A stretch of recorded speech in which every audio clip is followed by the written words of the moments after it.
আসসালামু আলাইকুম। আমি আজকে আরেকটা রান্না নিয়ে আসলাম। তেলাপিয়া মাছ আলু দিয়ে রান্না করব। তেলাপিয়া মাছ আমার খুব ভালো লাগে। এই মাছটা আমার মিষ্টি মাছ, অনেক মজা লাগে। এই যে তেলাপিয়া মাছ আর আলু দিয়ে রান্না করব। প্রথমে মাছগুলো আমি ভালো করে ধুয়ে নিয়ে মাছগুলো একটু ভাজার জন্য আমি লবণ, হলুদ, মরিচের গুঁড়া দিয়ে মাখাই নিলাম। আমি সাধারণত মাছের মধ্যে হাত লাগাই না, এইভাবেই মাখাই। আমার ঠিকঠাক আপনি ট্রাই করতে পারেন।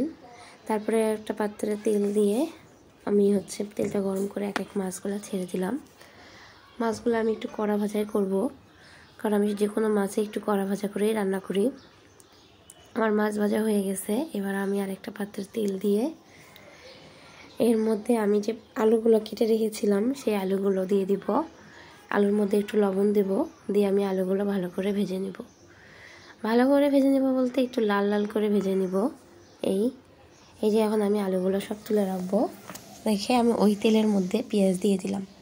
পেঁয়াজটা আমার লাল হয়ে গেলে পেঁয়াজের মধ্যে আমি পানি দিয়ে দিব। এখন আমি একে একে সব মশলা দিয়ে দিব। এখন আমি লবণ দিলাম, হলুদ দিব, মরিচের গুঁড়ো দিব,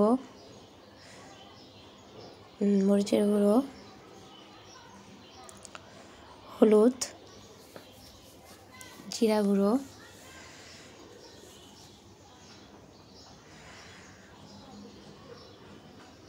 হলুদের গুঁড়ো দিব,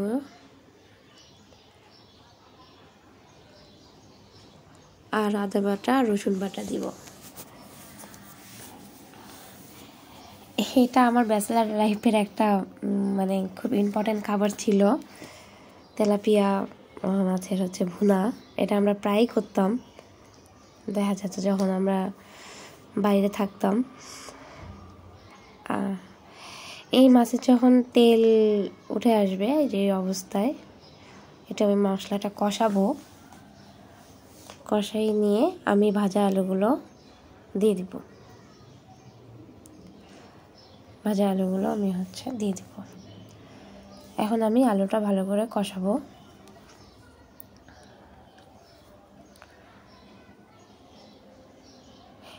এই রান্নাটা আমার এক বান্ধবী অনেক ভালো রান্না করতে পারে। ওর হাতের এই মাছ ভুনা অনেক মজা হইতো। ওর কাছ থেকে আমার এই মাছ রান্নাটা শেখা। এই মাছটা, ওর তেলাপিয়া মাছটা ওর অনেক পছন্দ ছিল। ও অনেক মজা করে রান্না করতো। রাঁধতে রাঁধতে ওর কথা মনে পড়ে মাঝে মধ্যে। এই যে আমি অনেকক্ষণ ভাজা ভাজা করে ফেললাম। ভুনায় একটু আমি এর মধ্যে পানি অ্যাড করব, করে আমি আলুটা সিদ্ধ করার জন্য দিব। আমি ঢাকনা লাগাই দিয়ে এই 5-7 মিনিট আলুটা একটু সিদ্ধের জন্য রাখবো। আলুটা সিদ্ধ হয়ে গেছে, আমি ঢাকনাটা তুলে নিলাম। এই অবস্থা দেখেন কি সুন্দর লোভনীয় একটা আলু ভুনা হয়ে গেছে।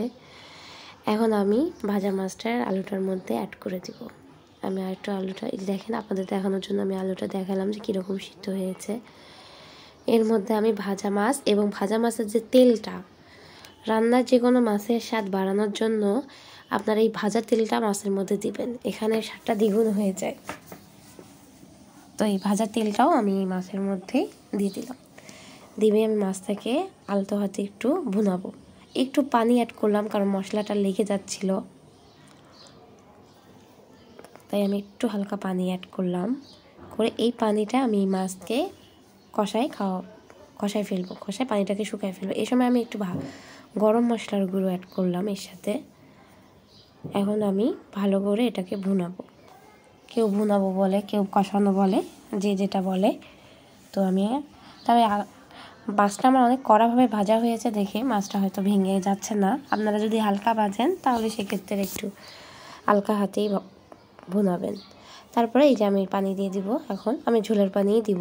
আমি এটা বেশি ঝোল রাখবো না, ভুনা করব। এই মাছ ভুনা খেতেই ভালো লাগবে। এই যে আমি এখন পানি দিলাম। পানি দিয়ে এখন আমি ঢাকনাটা লাগাই দিব। এই যে এই অবস্থা। এখন ঢাকনা দিয়ে দিলাম। কিছুক্ষণ পর ঢাকনাটা তুলে আমি এর মধ্যে একটু ধনিয়া পাতা অ্যাড করব।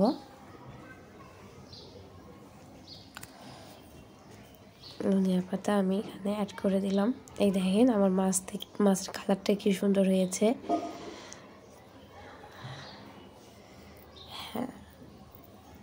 দিয়ে আমি এখন ঢাকনাটা দিয়ে দিব। কিছুক্ষণ পর ঢাকনাটা তুলে একটু আমি নাড়াচাড়া করে দিলাম। এখন আমি ভাজা গুঁড়ার মশলা অ্যাড করব, মানে ভাজা জিরাটা, যেটা আমি ভাজা জিরাটা করে রাখি।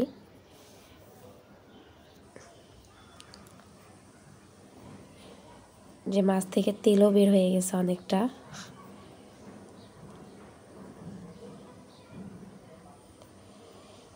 এই যে ভাজা গুঁড়া জিরাটা আমি এখানে একটু দিলাম, দিয়ে আমি এখন ঢাকনা দিয়ে দিব। আপনাদেরকে দেখানোর জন্য আমি একটু কাছ থেকে দেখাচ্ছি যে দেখেন কীরকম হয়েছে। আমি রাতে রান্না করতেছিলাম তো, তাই হয়তো বা কালারটা ঠিকভাবে আসতেছিল না, তাই আমি কাছ থেকে দেখালাম। এভাবে আমি কিছুক্ষণ রেখে দিব। এবারই যে আমার রান্না হয়ে গেছে আমার তেলাপিয়া মাছের ভুনা। আশা করি ভালোই লাগবে আপনাদের। আল্লাহ হাফেজ।